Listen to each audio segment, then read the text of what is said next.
Should Jews, Christians, and other non-Muslims be allowed to pray on the Temple Mount? Palestinians, Jordanians, and many Muslims say a resounding no. Israel's High Court guarantees freedom of access to Jerusalem's Temple Mount, including freedom of worship, but the police prevent it out of fear of Palestinian riots. Still, more and more Israelis are demanding those freedoms. 2 Knesset members went up to the Temple Mount after the government eased up on the rule banning lawmakers from the site. John Waggy has that story. Muslims call it Haram al-Sharif, the noble sanctuary in Arabic. Al-Aqsa, including the mosque and the entire compound, is the 3rd holiest site in Islam. Muslims claim only they are allowed to pray there.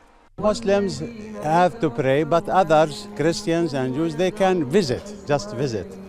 Not to make pray inside. For Jews, the Temple Mount is the most sacred place on earth. 2 Jewish temples stood here during Bible times. Jesus visited, preached, and worshiped at the second temple before it was destroyed. But Muslims say it never existed. Archaeology backs up the Bible, which says it's our holiest place. It's the center.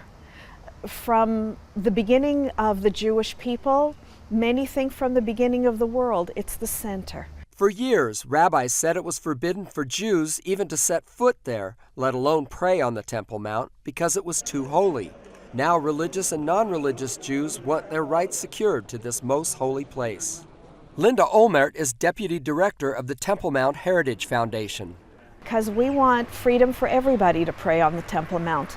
Isaiah says it will be a place for all nations. For the first time in 2 years, Israel's government recently allowed 2 Knesset members to visit the Temple Mount. One of them was Yehuda Glick, who survived an assassination attempt because of his Temple Mount activism. Left-wing Israelis protested his visit, fearing Arab violence. Those provocations that our members of Knesset are doing on the Temple Mount are not only dangerous, they are also violating what the Jewish tradition is about, which is sovereignty and inclusion. But Glick rejects the idea that he is provoking violence by going to a Jewish holy site.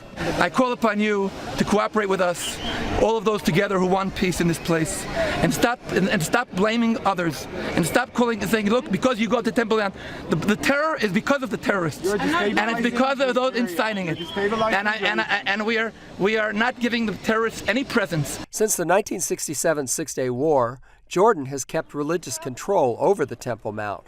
Israel maintains security, and only Muslims can pray there. Israeli officials keep a tight rein on Jewish visits to the site to prevent Muslim violence. Yossi Kuperwasser is former Director General of the Strategic Affairs Ministry. We believe that by committing ourselves to this status quo, we help keep the peace and security in Jerusalem. But Olmert says it's all about civil rights. The only place I know, certainly in Israel, where there is a real violation of civil rights as we have come to expect them in the Western world, in free democratic countries, is against Jews on the Temple Mount. And she says there's plenty of room for everyone. And I believe that when the Messiah comes, he'll solve all the problems. Should there be, until then, I believe that there's a place for all nations on the Temple Mount. John Waggy, CBN News, Jerusalem.